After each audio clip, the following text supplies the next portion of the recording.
नमस्कार, मैं हूँ आकृति भाटिया। वर्कर्स यूनिटी में आपका स्वागत है। आज पूरा विश्व और जो देश पूरी कोरोना वायरस की महामारी से लड़ रहा है, जूझ रहा है, क्या हम इसके लिए तैयार हैं? ये बहुत बड़ा प्रश्न है।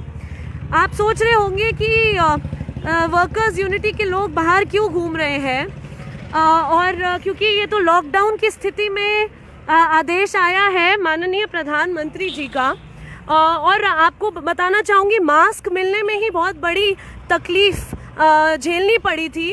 तो बहुत बड़ा सवाल ये कि कितने लोग ऐसे हैं जो मास्क जैसी चीज़ को भी आज अफोर्ड कर पा रहे हैं। साथ ही अभी हम एक जगह जहाँ से आपको रिपोर्ट कर रहे हैं वो है दिल्ली का नॉर्थ ईस्ट क्षेत्र, जहाँ पे हाल ही में दंगे वर्ड गलत है, आतंकी हमले हुए हैं। और उसमें जो निकल के आ रहा है कि पुलिस वगैरह सब जो है मूक दर्शक ही नहीं बल्कि कहीं ना कहीं उनकी भागीदारी भी इसमें देखने को मिली है। तभी कोई अरेस्ट, कोई एक्शन कुछ नहीं है। यहाँ पे लोग कैंप में बैठे हुए हैं। एक उदाहरण,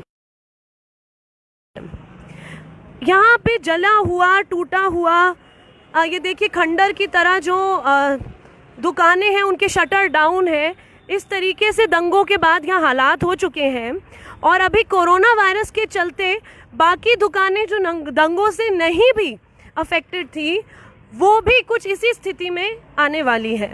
क्योंकि जब हम लॉकडाउन कहते हैं तो अमीरों को तो वर्क फ्रॉम होम की ऑप्शन मिल रही है, मगर गरीब जो ताज़ा कमाते हैं, ताज़ा खाते हैं, वो कैसे, सोचने वाली बात है कि वो कैसे अभी गुजारा करेंगे। जो ठेला, रिक्शा, ऑटो, ये सब जो ऑटो चालक है, जो फैक्ट्रियां हैं, उसमें किस तरीके से उत्पादन और प्रोडक्शन अभी हो रहा होगा, ये सब बहुत बड़े गहरे सवाल है जिसके बारे में ज़्यादा कोई सोच नहीं रहा। और बताया जाता है कि कोरोना वायरस एक अमीरों की बीमारी है। क्योंकि इटली में कुछ लोग गए थे अपनी हॉलिडे मनाने और फिर वहाँ से इस तरीके की एक बीमारी आती है जो पूरे विश्व में एकदम महामारी की तरह फैल जाती है और उसके केसेस बहुत ज़्यादा बढ़ते हैं।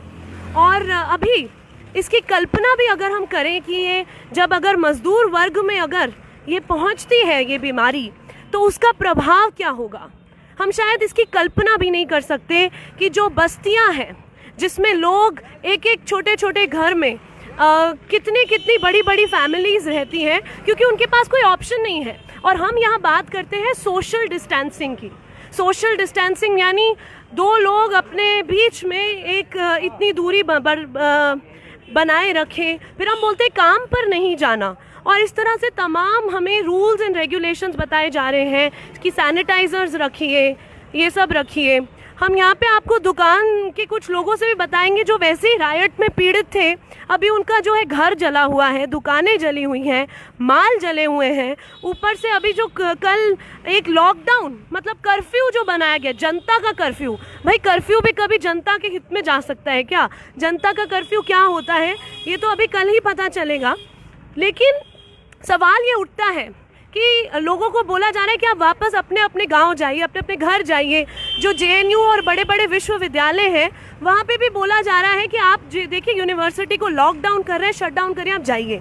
तो वहाँ तो वो महफूज भी थे शायद, लेकिन अब जब वो घर जा रहे हैं तो शायद अपने गाँव में वो सब बीमारियाँ भी पहुँचा दें। और कितना सेफ रहेगा उनका ट्रैवल करना इस टाइम, ये भी बहुत बड़ा एक सवाल है।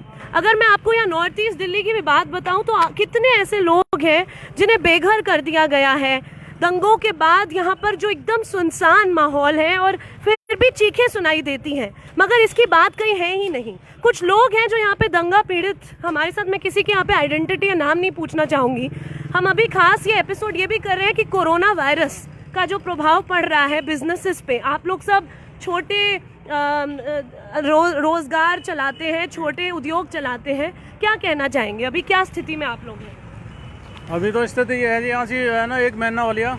1 महीने से तो यहाँ रोजगार वैसे ही नहीं रहे लोगों के, और ये कोरोना वायरस चल रहा है, इससे तो काम और भी जो है ना बिल्कुल ख़त्म ही हो जाएंगे लोगों के। कैसे अपनी ज़िंदगी पूरी वो करेंगे। अच्छा जी, तो दंगों से आपको क्या असर पड़ा? दंगों से तो ये पूरा असर ही पड़ा है। यहाँ से जो है ना पब्लिक दिन में दिखाई देती है, शाम को 8 बजे तक यहाँ से बिल्कुल एकदम अंधेरा हो जाएगा। यहाँ से अभी 1 घंटे बाद आपको पब्लिक दिखाई नहीं देगी बिल्कुल भी यहाँ पे। तो कहाँ चले जाएंगे पब्लिक?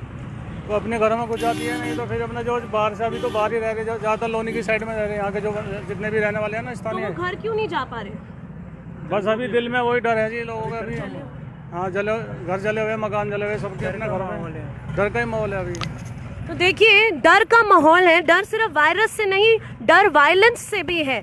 जो इतनी बड़ी हिंसा इन लोगों को फेस करनी पड़ी थी, ये वायरस और वायलेंस, दरअसल ये दोनों ही चीज़ें जब हमारे मजदूर वर्ग के ऊपर भारी पड़ती हैं तो उसका कुछ जो प्रभाव होता है वो बिल्कुल अलग ही होता है। क्या कहना चाहेंगे?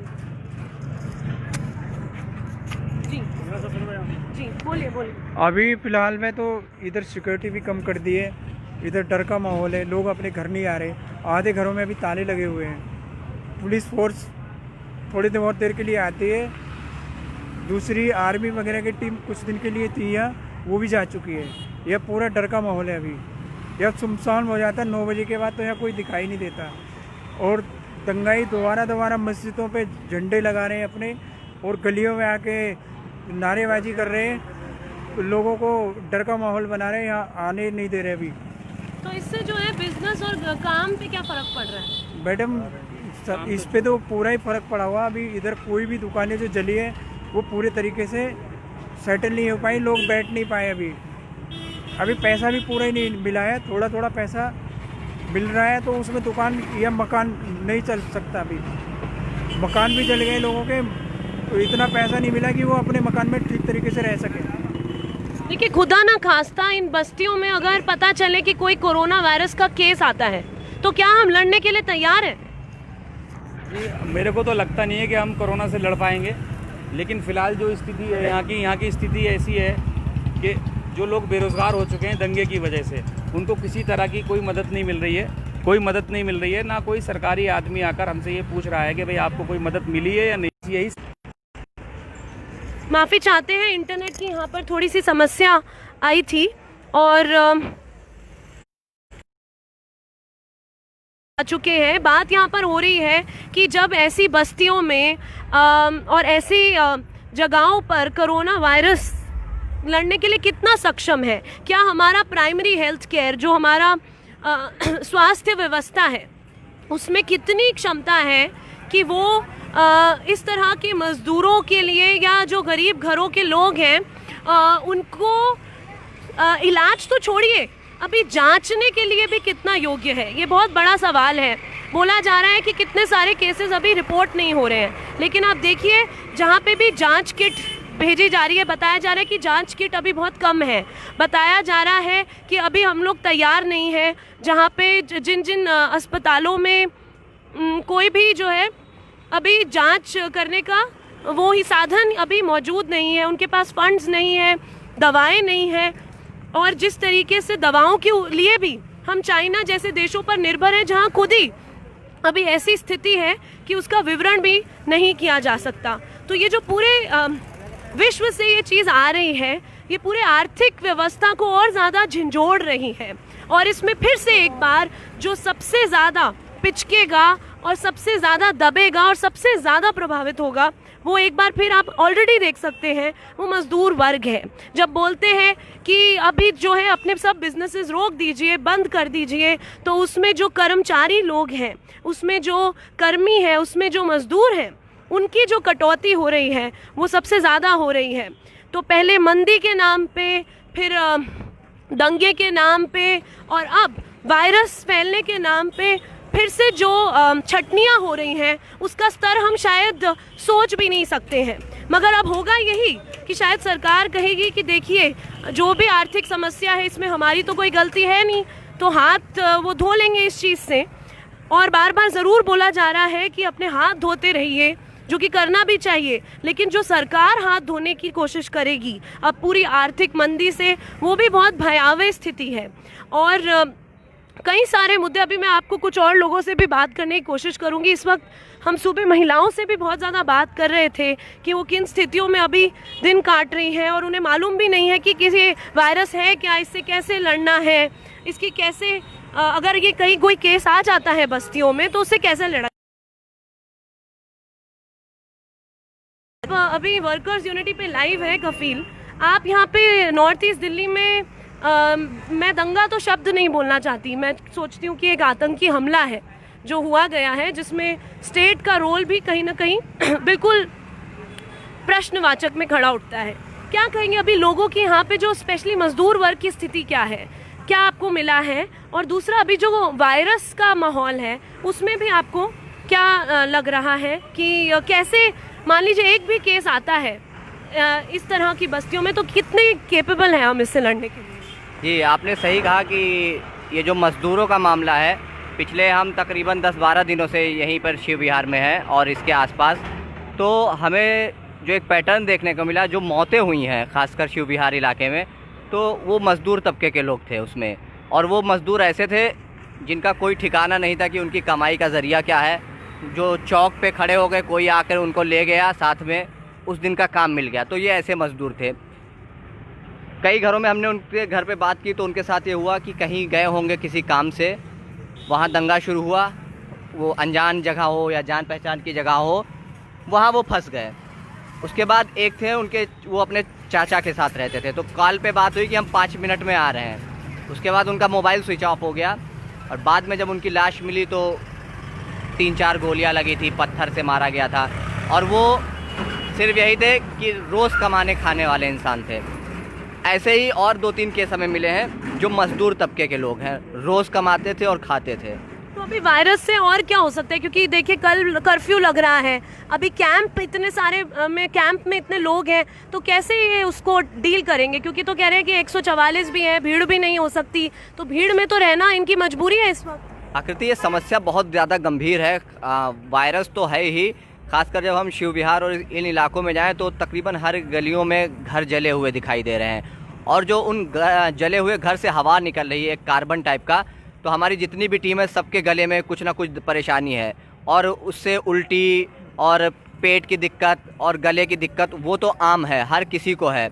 और दूसरी बात, रही बात कोरोना वायरस की, जो हम बाकी जगह उसका बहुत ये कर रहे हैं कि मेट्रो में एक सीट छोड़ के बैठेंगे, दूरी बना के रखेंगे, घर में रहेंगे, लेकिन जब इस बस्ती में आते हैं तो ऐसा हमें यहाँ कुछ भी दिखाई नहीं दे रहा है। बस सरकार की तरफ से ये कहा गया कि किसी तरह उन्हें कैंप से हटा के कहीं भी भेज दो, मतलब कैंप में रहेगा, अगर कुछ होगा तो उनकी जिम्मेदारी आएगी। जब कैंप से हटाकर कहीं भी चले जाएंगे तो तकरीबन उनकी जिम्मेदारी हट जाएगी। लेकिन सरकार की ओर से कोरोना वायरस या वो जो गंध वहाँ पर उड़ रही है उसके लिए क्या किया गया है, ऐसा तो कुछ हमें दिखाई नहीं दिया कि क्या इंतज़ाम हुआ है उसके लिए।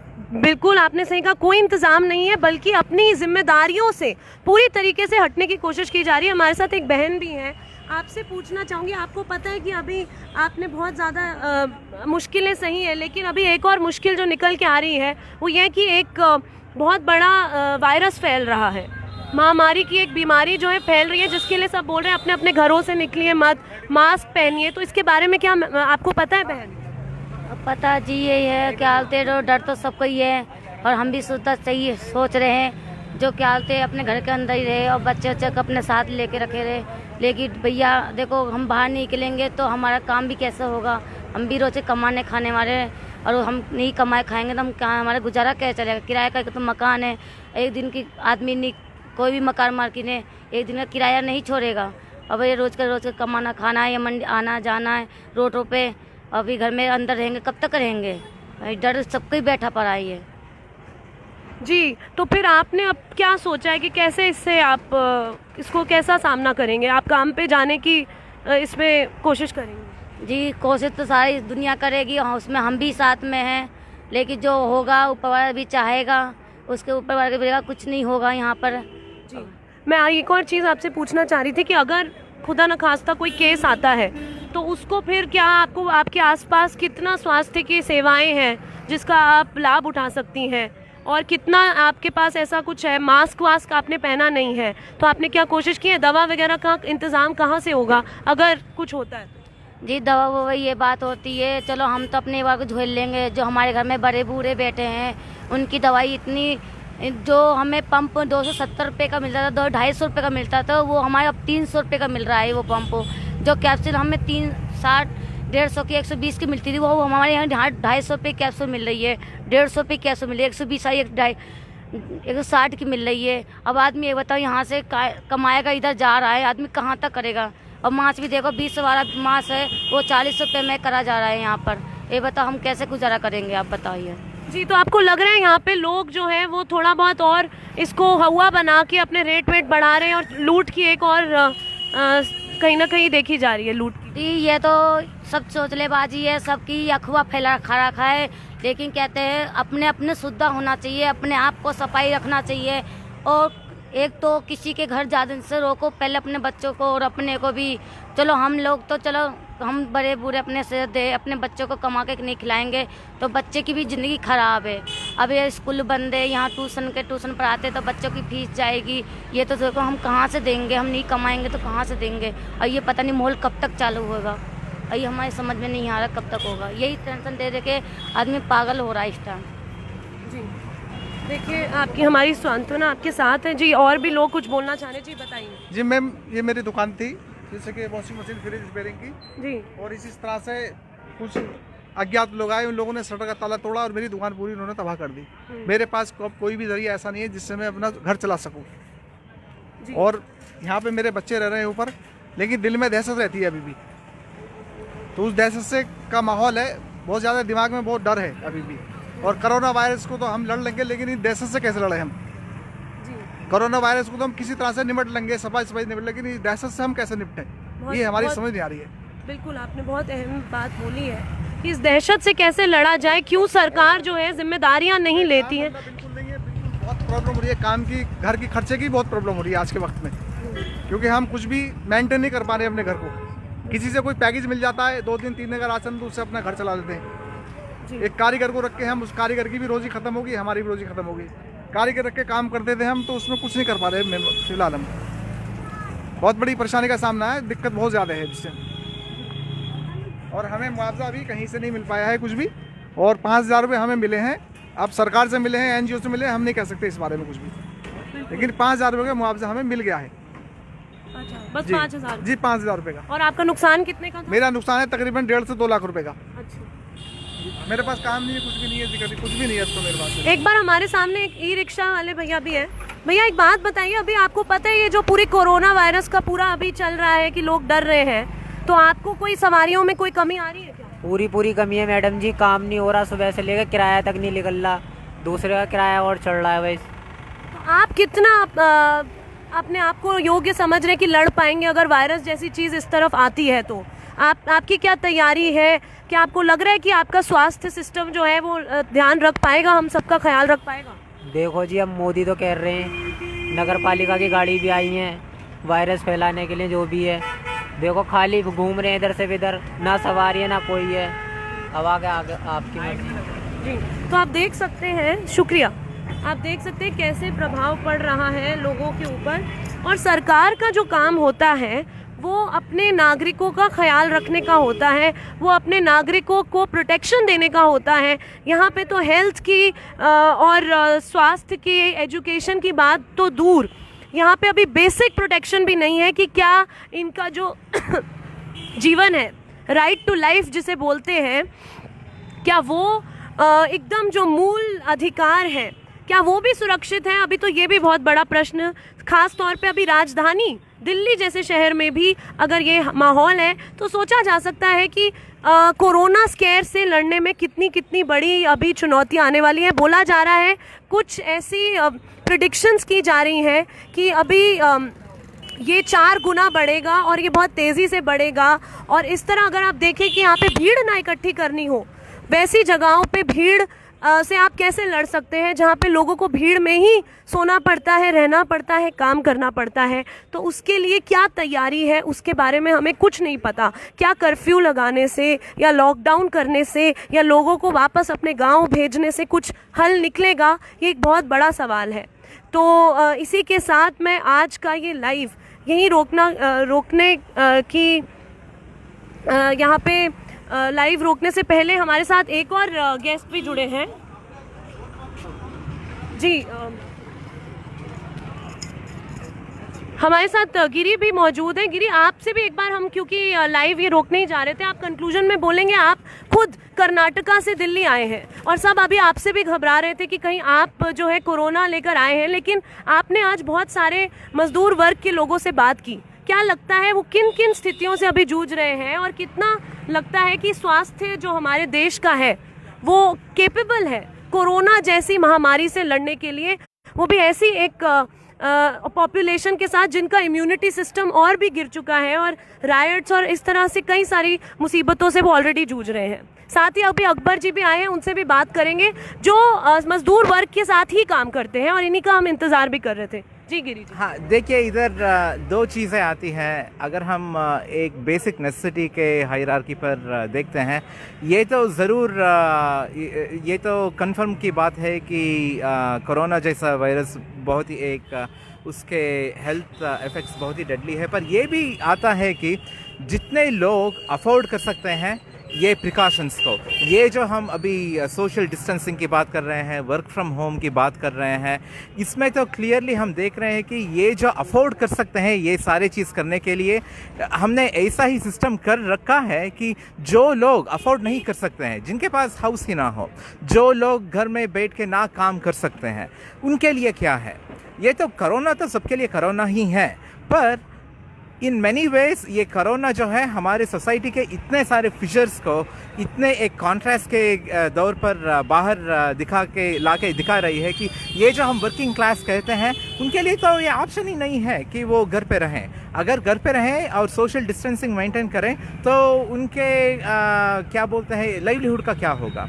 तो दोनों को ही हमें देखना पड़ेगा और ये जो कुछ भी सल्यूशन आने वाला है, हाँ, ये जो कुछ भी हम सल्यूशन की बात करेंगे वो सिर्फ गवर्नमेंट या जो प्रिविलेज क्लास हैं वहाँ से नहीं आ सकता है। जो कुछ भी जो हमारे इसका सल्यूशन इसका जो सल्यूशन है वो आनी चाहिए वर्किंग क्लास से, जिसमें ये गवर्नमेंट हो या प्रिविलेज क्लास हो, ये उनके साथ काम करके एक सल्यूशन देने के लिए हमें काम करना पड़ेगा। बहुत बहुत शुक्रिया जी। एक मिनट, अभी हम एक अकबर जी से भी बात करना चाहेंगे। काफ़ी ज़रूरी बात गिरी जी ने बोली कि हम कैसे एक्सपेक्ट कर सकते हैं कि जो प्रिविलेज क्लास नहीं है वो इससे जूझ सके, क्योंकि ये तो सिर्फ अभी जो जिनके पास पूरे साधन संसाधन है वो ही कर पाएंगे। अकबर जी, आप जो है काम करते हैं वेस्ट पिकर्स के साथ, वर्किंग क्लास के साथ,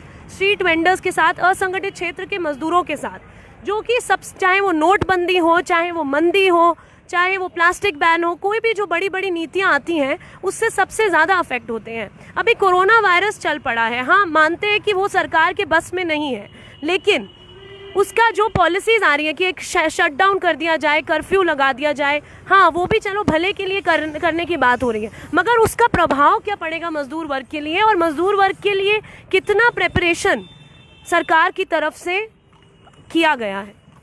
देखिए, जैसे हम बात करें अगर हाउसिंग वर्कर की, महिलाओं की, जो महिला अपने घरों में काम करती हैं, उन महिलाओं से मैं कल मिला था, उनसे बात किया था।